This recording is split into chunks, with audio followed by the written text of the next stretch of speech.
In the last few years, myself and especially one of my graduate students, Dom Tullo, we've been working really hard at implementing NeuroTracker in two schools in particular. One school is a public school in Quebec City, and another private school for kids with difficulties in Montreal. One thing that we're happy about, again, at the beginning was that the NeuroTracker training is accessible and potentially adaptable. So this is something else that's very important in our domain, where you have kids with different levels of functioning. You could adapt the NeuroTracker baseline to their level of understanding and learning, and then build and push, if you will, or train the attentional brain to improve as a function of time.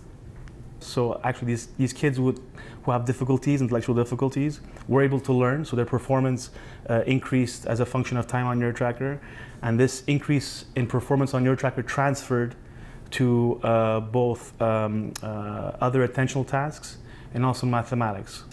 This is, if you will, bang for buck, if you will. It's incredibly, it's been incredibly uplifting to see that just 7 minutes a session, 20 minutes a week, and we're getting some really positive results.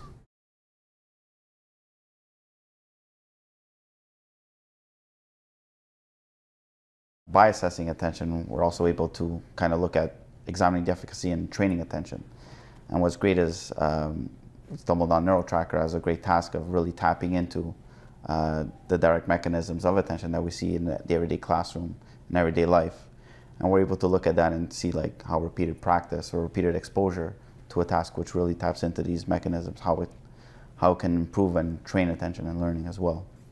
What's great about NeuroTracker is it's very intuitive, and it's something that the kids pick up right away. So in some instances, I have kids that I can't get through the instructions. They're just ready and eager to go.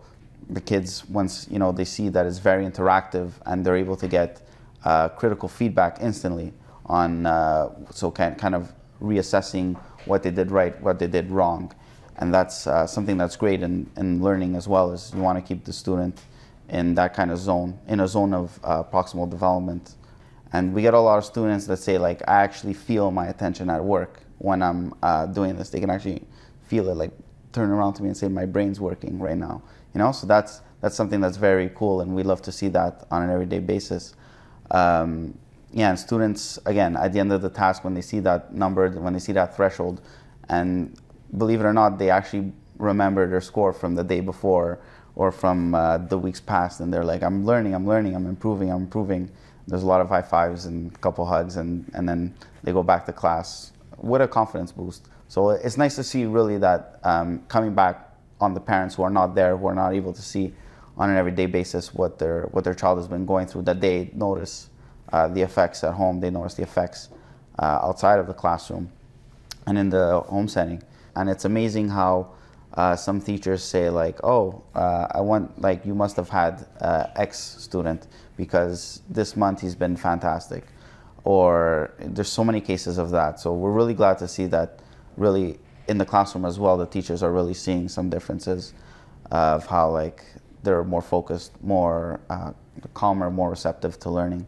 Constantly giving us feedback, like, I can't believe he's sitting in the class so quietly. I can't believe he's changed his behavior, or I've never seen him be able to sit that still for so long. So it's nice to get like those individual case-by-case feedback, which it again shows how powerful NeuroTracker is, and what it can really do.